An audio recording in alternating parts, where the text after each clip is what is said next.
যে নিজেকে ভালোবাসতে পারে না সে কাউকেই কিন্তু ভালোবাসতে পারে না, যেটার প্রমাণ আমরা দেখতে পাচ্ছি এই ভাঙা গামলার মধ্যে। তো আমরা অপেক্ষায় ছিলাম একটা ধামাকাদার ভিডিও আসবে, বিশাল কিছু একটা হতে চলেছে। কিন্তু এখন আমি রাত্রেবেলা শ্যুট করছি, অর্থাৎ আজও কিন্তু মানে এই দুদিন কেটে গেল, কিন্তু নেটওয়ার্ক ইস্যুর কারণ দেখিয়ে ভিডিও আমাদের কাছে পৌঁছলো না, অর্থাৎ আমরা কোনো ব্লগ ভিডিও কিন্তু পেলাম না। আগের দিন আমরা পেলাম কমিউনিটি পোস্ট কি নেটওয়ার্কের এখানে খুব সমস্যা। কেন এই কথাটা লিখেছিল এখানে? এখানে বলতে কোনখানে? কারণ আমরা দেখো যেখানে থাকবো সেখানেই আমাদের যদি একটাই ঠিকানা হয়, আমরা এখানে কথাটা কিন্তু লিখবো না যে নেটওয়ার্কের সমস্যা হচ্ছে। ও সেখান থেকে ওর ঘোনায় গিয়েছিল বলেই কিন্তু লিখেছিল এখানে নেটওয়ার্কের সমস্যা। বুঝতে পেরেছি, ওখানে তো ওয়াইফাই নেই, এখানে তো ধোনাই কাকার ওয়াইফাই দিয়ে ও ভিডিওর সমস্ত কাজ করে। তো যাই হোক, বুদ্ধি করে যদি আগে আপলোডটা করে রাখতি শিডিউল করে, তাহলে সমস্যা হতো না, এত মানে কি বলতো, তোকে কৈফিয়তের মুখেও পড়তে হতো না। তো ও হচ্ছে প্রথম দিন আমাদেরকে কমিউনিটি পোস্ট দিল যে নেটওয়ার্কের সমস্যা, আবার পরের দিন আমাদের একটা শর্ট ভিডিওর মাধ্যমে একটা আপডেট দিল যে ভিডিও আপলোড করেছি, যত দেরিতেই হোক আজকে যাবে, কিন্তু পেলাম না। আজকে আমি এখন রাত 12টা বেজে গেছে, জাস্ট বাজলো, আমি হচ্ছে শ্যুট করছি ভিডিও, এখনও পর্যন্ত কিন্তু কোনো ভিডিও কোনো আপডেট কিচ্ছু আসেনি। তাহলে কি এমন হতে চলেছে, কি এমন আছে এই ভিডিওতে যেটা আপলোড হতে এত সময় লাগে?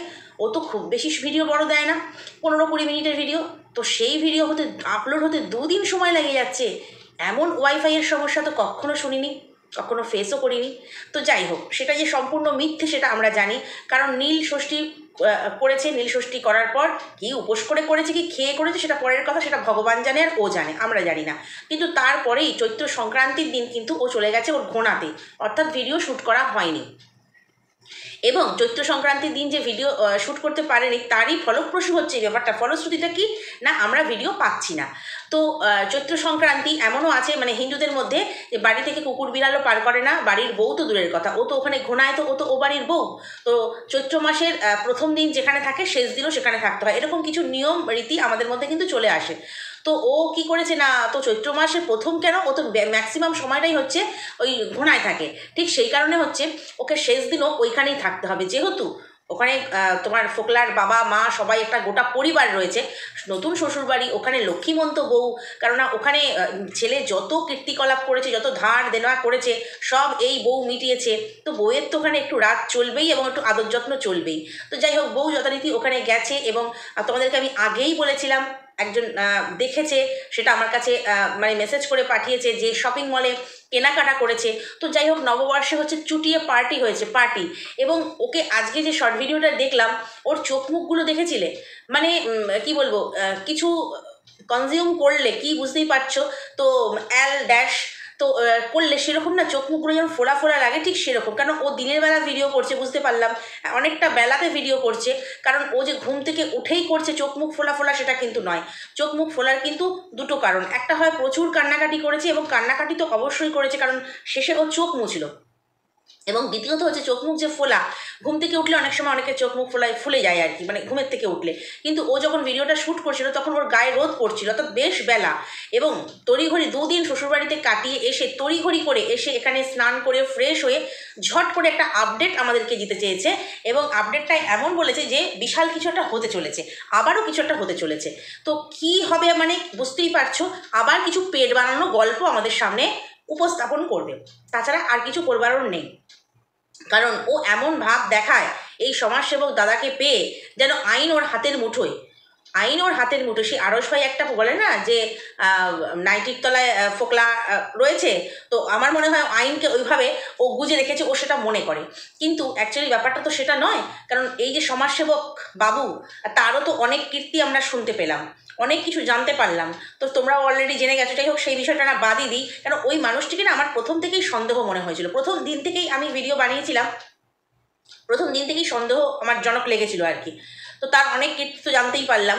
তো যাই হোক, এই মানুষটাকে পেয়ে মানে এই মানুষটাকে ভরসার হাত পেয়ে আইনকে বুড়ো আঙুল দেখিয়ে ও ছেলেকে কাছে আনবে, ভালো কথা, তো সেই আশাতেই ছিল। তো এবার হচ্ছে নববর্ষ করতে গেছে শ্বশুরবাড়িতে, তো সেখানে 5 লাখের গল্পটা আমার মনে হয় ফোকলার জানা ছিল না। তো 5 লাখের গল্পটা পেয়ে মানে জানতে পেরে ফোকলা ওর সঙ্গে বেশ কিছু একটা চরম অশান্তি হয়েছে, যেখানে একটা কাটা মানে কাট মার্ক আমরা দেখতে পেয়েছি। অনেকেই বলছে এটা পুরনো দাগ, পুরনো ভিডিওতে রয়েছে, কিন্তু আমিও দেখেছিলাম ওর একটা কাটা রয়েছে, সেটা একটা ডিপ, কিন্তু এই কাটাটা জাস্ট পিঙ্কিশ ব্যাপার, মানে সদ্য কাটলে যেটা হয় একটা লালচে ভাব, রক্তের ভাব, সেটা কিন্তু ওর এই কাটাটাতে দেখা যাচ্ছে। তো আমাকে একজন ভিউয়ার্স কমেন্ট করেছে যে ওটা হচ্ছে কোনো মানে লিপ পেন্সিলের দাগ পড়েছে এই কাটার ওপরে, যাতে নাটকটা আরও জোরালো হয়, যে দেখো আমার সঙ্গে মারপিট হয়েছে, আমি ওর সঙ্গে আর নেই। এইটা ভিউয়ার্সদেরকে বোঝাবার জন্য, নাটক করবার জন্য, সত্যতা মানে আরও বেশিভাবে বিশ্বাসযোগ্যতা করবার জন্য যে ওর সাথে ফোকলার সম্পর্ক নেই, সেটার জন্য ওই কাটমার্কের ওপরেই পেন্সিল দিয়ে দাগ কেটেছে। ব্যাপারটা হচ্ছে যেটাই হোক একটা চরম অশান্তি হয়েছে, এটা কিন্তু পরিষ্কার। তার কারণ হচ্ছে এই যে 5 লাখের গল্পটা, যেটা কিনা আমাদের কৃষাণু জন্মের পরে পরেই 5 লাখ টাকা রাখা হয়েছিল ওর ভবিষ্যতের জন্য ফিক্সড করে, যেখানে ওর বাবা মা দুজনেরই সিগনেচার করা ছিল। তো এই যে গল্পটা এখন ফাঁস হয়েছে, আগে শুনেছি 5 লাখ টাকা তুলে নিয়েছে, সে তো ফোকলাও জানে তুলে নিয়েছে, কেননা সন্দীপ নিজের অ্যাকাউন্টে এবং ওর মার অ্যাকাউন্টে ট্রান্সফার করেছে, কিন্তু আলাদা যে 5 লাখের গল্প সেটা কিন্তু এই ফোকলা জানতো না। তো ও বাড়িতে যখন গেছে, নববর্ষের পার্টি হয়েছে, আরও অনেক কিছু হয়েছে, তারপর কিন্তু এইসব কথা যখন উঠেছে সেটা নিয়েই কিন্তু চরম অশান্তি হয়েছে। তো মানে ফোকলা আর এই গামলার মারপিট বলো, চরম অশান্তি বলো, একটা মানে কি বলবো, মানসিক যে চিন্তা ওর মুখে পুরো স্পষ্ট ফুটে উঠেছে। তো ওখানে যে একটা ঝগড়া ঝামেলা ঝঞ্ঝাট হয়েছে সেটা পরিষ্কার, এবং সেটার কারণ কিন্তু হচ্ছে এই 5 লাখ টাকা। জানোই তো ওই চামারটা, মানে ফোকলা চামারটা যে কী ধরনের টাকার পিশাচ সেটা আমরা জানি।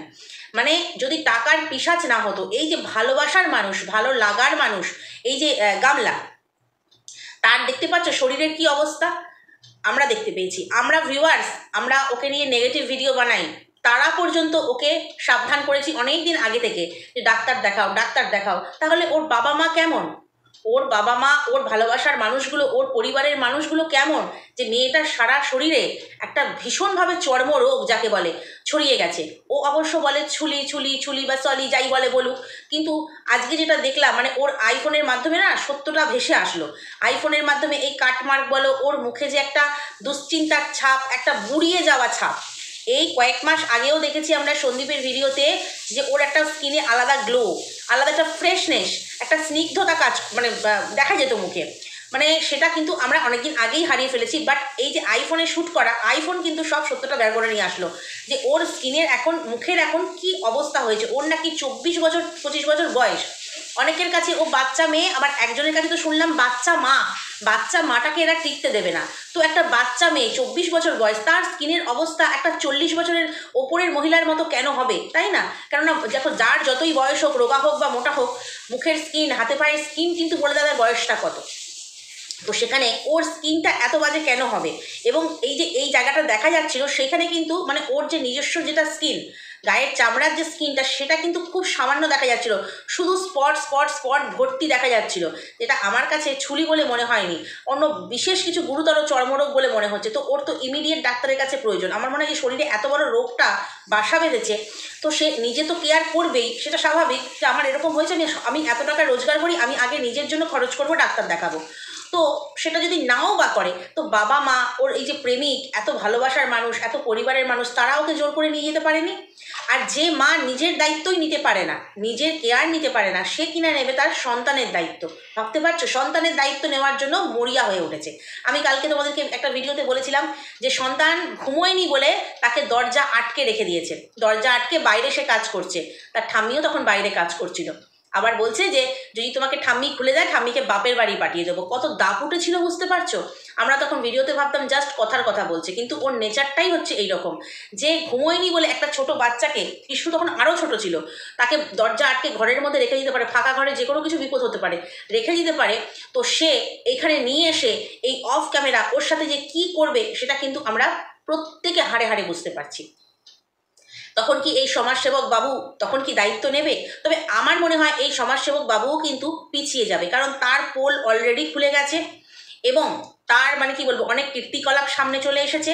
দ্বিতীয়ত হচ্ছে তার কাছে, তার ভিডিওতে যে কমেন্ট বক্সে এত এত কমেন্ট পড়েছে, এত বাজে কথা উনি শুনেছেন, দালাল, টাকা খাওয়া, হ্যানা ত্যানা। যদি ওনার লজ্জা থাকে, যদি ওনার মান সম্মান বলে কিছু অর্জন করে থাকেন সমাজসেবা করে, সেগুলো যদি উনি বজায় রাখতে চান, তাহলে কিন্তু এই গামলার সঙ্গে উনি আর মানে সঙ্গ দেবেন না। উনি সঙ্গ দেবেন না। উনি যেভাবে ওই উকিল ছেড়ে চলে গেছিল সেভাবে কিন্তু ওনারও ছেড়ে চলে যাওয়ার কথা। এবার যদি উনি মনে করেন না আমি ইউটিউব প্ল্যাটফর্মে কাজ করব, এর ঘাড়ে বসে এর হাত ধরে আমি এগোবো, তাহলে কিন্তু উনি থেকে যাবেন, একে সাপোর্টও করবেন। কেননা একতরফা সাপোর্ট উনি কন্টিনিউ করে গেছেন, আমরা দেখতে পেয়েছি। উনি মিথ্যে কথা বলেছেন, ওনার কথার মধ্যে অসঙ্গতি ছিল। কারণ আমরা কয়েকদিন আগের ভিডিওতে দেখতে পেয়েছি বাবা মা এদের সাথে হচ্ছে ও বসিরহাটে এসছে বিশেষ কাজে, 1 সপ্তাহ হবে আগের ভিডিওতে। কিন্তু এই ভদ্রলোক কি বললেন না আমার কাছে এসছিল 12ই ফেব্রুয়ারি। কই তখন তো সন্দীপ ওকে স্ট্রাইক দেয়নি, সন্দীপ তো এই মাসেই ওকে স্ট্রাইক দিয়েছে। তাহলে 12ই ফেব্রুয়ারি ও কী করতে গিয়েছিল? স্ট্রাইকের পরেই তো ও এত ক্ষেপে গেল।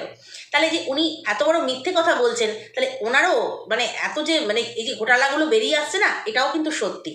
তাহলে মানুষ যে কত রকমের মানে একটা কি বলে বলতো, সেই বলে না কথায় আছে না, রতনে রতন চেনে ড্যাশ চেনে কচু। তো এইখানে হচ্ছে এই ব্যাপারটা তাই হয়ে গেছে। তো এই সমাজসেবক বাবু যদি নিজের মান সম্মান নিয়ে বেঁচে থাকতে চান, তাহলে মানে একদম ওর পাশ থেকে কিন্তু সরে যাবে। কারণ ওনার কাছে আশা করি উনি স্টাডি করছেন বললেন, তো আশা করি সবটা পরিষ্কার হয়ে যাবে স্টাডি করে। আর যদি মনে করে না আমি শুধু এই মহিলার ভিডিওটাই স্টাডি করব, মহিলাকে যারা সাপোর্ট করে তাদের ভিডিওগুলোই আমি স্টাডি করব, তাহলে আর কিছু আমার বলার নেই।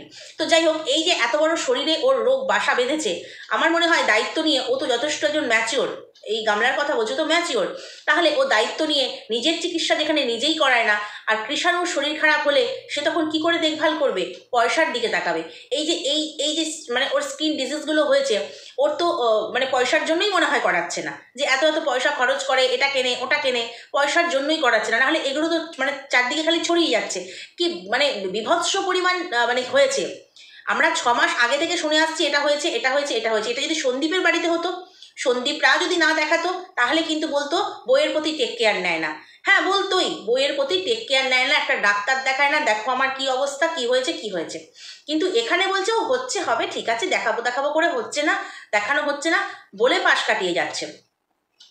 কিন্তু যদি কৃষুকে নিয়ে যায়, এই কদিন আগে কৃষুর খুব শরীর খারাপ হলো, আমরা দেখেছি সন্দীপ কিভাবে সন্দীপের মা কিভাবে টাইম টু টাইম ওষুধ খাইয়েছে, সন্দীপ ডাক্তারখানায় দেখিয়েছে। তো এ তো মনে হয় ঘরে ফেলে রেখে দেবে। এইরকম দায়িত্বহীন মা কখনো সন্তান পেতে পারে? আমার তো সন্দেহ আছে। কখনোই না। আমি কিন্তু প্রথম থেকে আজও বলে আসছি যে যতক্ষণ না কৃষু ওই ওই বাড়িতে ওর হাতে গিয়ে পৌঁছবে, ততক্ষণ আমি তার আগে পর্যন্ত, আগের মুহূর্ত পর্যন্ত আমি আশাবাদী যে কৃষাণু কিন্তু সন্দীপের কাছেই থাকবে। কারণ সন্দীপের কাছে যে প্রুফগুলো আছে, ও প্রুফ করতে পারবে যে ওর মা কতটা দায়িত্বহীন। বাট মানে ও কিন্তু পারবে না। ও শুধু মিথ্যের জাল বুনছে, আর সেই জাল বিছিয়েছে মিথ্যের, সেই জালে হচ্ছে নিজেই জড়িয়ে যাচ্ছে। এই যে একটা ফোকলাকে ধরেছে, একটা ফোকলাকে ধরেছে, সেই ফোকলা হচ্ছে শুধু টাকা বোঝে, ওর থেকে শুধুই টাকা বোঝে, আর কিচ্ছু বোঝে না। শুধু টাকা যদি না বুঝতো, তাহলে তো ওকে ডাক্তারের কাছে নিয়ে যেত। এই যে বড় ভয়ঙ্কর রোগটা বেঁধেছে ওর শরীরে, আমার যতদূর মনে হয় ছুলি নয়, অন্য কিছু। সেটা তোমরা বুঝতেই পারছো, কি ভগবান না করুক সেটা কারোর হোক। তা যাই হোক, কারণ ওর তো খুব রূপের অহংকার ছিল, ওই জন্যই বলছি যে যাদের রূপের অহংকার থাকে, ভগবান নাকি যাদের এসব করে। তো যাই হোক, এগুলো শোনা কথা, বড়দের মুখ থেকে শোনা। তো এই যে জিনিসগুলো, এত মিথ্যে কথা ভিউয়ার্সদেরকে কেন বলা? আমি ভিডিও দিতে পারছি না, ঠিক আছে, আমার নেটওয়ার্কের সমস্যা, মিথ্যে বললাম। আমার বিশাল কিছু হতে চলেছে, প্রসেসিংয়ে আছে, সেটাও মিথ্যে বললাম। আমি মানে কি বলবো, আমি নোংরামি করেছি, আমাকে বাজে কথা শুনতে হবে। আমি 2 দিন ভিডিও দিতে পারিনি, ঠিক আছে, আমি 3 দিনের দিন ভিডিও দেবো। তাহলে মিথ্যে কথাগুলো কেন ভিউয়ার্সদেরকে বলা? এখনও মিথ্যে বলে যাচ্ছে। হ্যাঁ, এতটুকু চেঞ্জ নেই যে আমি এত সমস্যায় পড়ছি, একটার পর একটা সমস্যা আমাকে ঘিরে ধরছে, আমি একটু নিজে পরিবর্তন হই, যে এতটুকু চেঞ্জেস ওর মধ্যে কিন্তু আসেনি। একটাও না, একটা পরিবর্তনও আসেনি। শুধু আছে অহংকার, জেদ। এই যে মিউচুয়াল ডিভোর্স দেবো না, কেন দেবে না আমরা নিশ্চয়ই অলরেডি সবাই জেনে গেছি। কারণ সন্দীপ কিছু শর্ত দিয়েছিল, সেই 5 লাখ টাকার সই করে দিতে হবে। সোনাদানা যে হাপিস করে নিয়ে চলে গেছিল তার মা, মানে এই গামলার মা, 14 তারিখ থেকে 14 তারিখে ঝামেলা হচ্ছে, 17 তারিখে মেয়ে ঘর ছেড়ে বেরিয়ে এসছে, মানে নিজের সংসার ছেড়ে। তারই ফাঁকে মা মেয়ে পোটলা পাটলি গুছিয়েছে। এমনকি কৃষুর তোমার অন্নপ্রাশনের যে ছোট ছোট বাচ্চার যে তোমার আংটি, হার, ছোট যে জিনিসগুলো হয়, সেইগুলো পর্যন্ত নিতে হাত কাঁপেনি। হ্যাঁ, এমন মা, সেই মা নাকি আবার ছেলেকে ভালো রাখবে, ছেলের কাছে থাকবে, ছেলে এখন ওর কন্টেন্ট হবে, সেই জন্য ছেলে করে।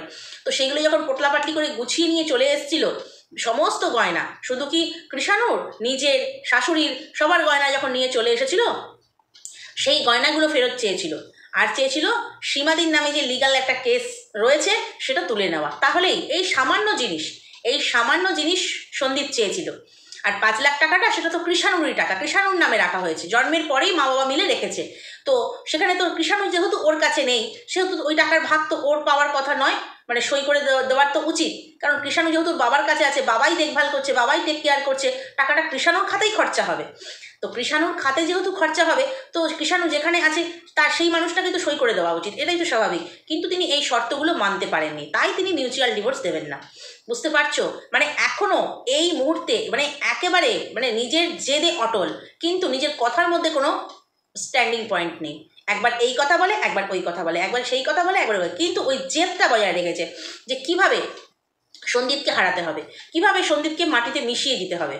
পারবি না, কারণ ভগবান সঙ্গে আছে। এত মানুষের শুভ কামনা ওর সঙ্গে আছে। মানুষের শুভ কামনাও কিন্তু জীবনে চলার পথে, জীবনে উন্নতির পথে, জীবনে জয়ের পথে কিন্তু প্রচুর কাজে দেয়। তো এত মানুষের শুভ কামনা, আশীর্বাদ বড়দের হচ্ছে সন্দীপের সঙ্গে রয়েছে, ভগবান সঙ্গে রয়েছে, আর সত্য সেটা তো সঙ্গে রয়েইছে। সেই জন্য আমরা খুব ভালো করে জানি যে যেটাই হবে সন্দীপের পক্ষে হবে। আর গামলার ধ্বংস অলরেডি শুরু হয়ে গেছে, অলরেডি শুরু হয়ে গেছে, আমরা চোখে দেখতে পাচ্ছি। ভেতরে ভেতরে আর কত কিনা হচ্ছে, যতটুকু আমরা অন ক্যামেরায় বুঝতে পারছি আর দেখতে পাচ্ছি ততটুকু ঠিক আছে, কিন্তু এইটুকু আমরা পাচ্ছি, ভেতরে হয়তো এতটা হচ্ছে। অফ ক্যামেরায় অনেক কিছু হচ্ছে, যেগুলো অনেক কিছু না গ্রামবাসীদের কাছ থেকেও আমরা শুনতে পাই। কিছু কিছু ভিউয়ার্স কিন্তু আমাদেরকে জানায়, আমাকে তো অন্তত জানায়, কিন্তু সব কথা বললে অনেকে কিন্তু মানে কি বলবো, অনেক সমস্যা হতে পারে। সেই কারণে কিন্তু অনেক সময় বলি না, আবার অনেক সময়ও বলি। অনেক রকমেরই ঘটনা কিন্তু জানতে পারা যায়। এই যে শপিং মল, এটা কিন্তু আমার কাছেই খবরটা এসেছিল। অনেকেই জানো হয়তো, শপিং মলের খবরটা কিন্তু আমার কাছেই এসেছিল। উনি দেখেছিলেন যে ওই তোমার এম বাজারে দুজনে মিলে প্রচুর শপিং করেছে। তার প্রমাণটা পেয়ে গেলে তো, যে নববর্ষে কিন্তু শ্বশুরবাড়ির জন্য সবার জন্য কিনেছিল আমি বলেছিলাম, এবং বাপের বাড়ির জন্যও কিনেছে। তো আর ওই দাদা বৌদির সঙ্গে তখন বিরাট ঝামেলা হয়েছিল বলে, দাদার সঙ্গে বিশেষ করে, দাদা বৌদির জন্য তখন রাগ করে কেনেনি। পরে গিয়ে ওই 100 টাকার গেঞ্জি আর ওই 100 টাকার জুতো আর বৌদিকে 150-200 টাকার কুর্তি কিনে দিয়ে নববর্ষের কেনা সারা হয়ে গেছে। তার কারণ হচ্ছে ওদের জন্য শুধু কেনা বাকি ছিল, আর বাকি সবার জন্য কেনা হয়ে গিয়েছিল ওই শপিং মল থেকে। তো এত যে টাকা খরচ করতে পারে, সে নিজের দেখভাল করবে না, নাকি এগুলো শুধুই স্বার্থে করা হচ্ছে? শুধুই স্বার্থে করা হচ্ছে। তো যাই হোক, যতদিন স্বার্থ থাকবে ততদিন কিন্তু ওই মানুষগুলো ওকে ভালোবাসবে, তারপরে ওকে আর ভালোবাসবে না। তারপরে ওর যে কি হাল হবে, ওই ফোকলাও ওর পিছনে লাথি মেরে তাড়িয়ে দেবে। তারপরে যত ফোকলাকেও ধরতে চাইবে, যত ধরবে, তারাও ওই টাকার জন্যই ওর কাছে আসবে। যেই টাকার স্বার্থ বা যে কোনো স্বার্থ ফুরিয়ে যাবে, পিছনে লাথ মারবে। শুধু লাথ খেতে খেতে ওর জীবনটা যাবে।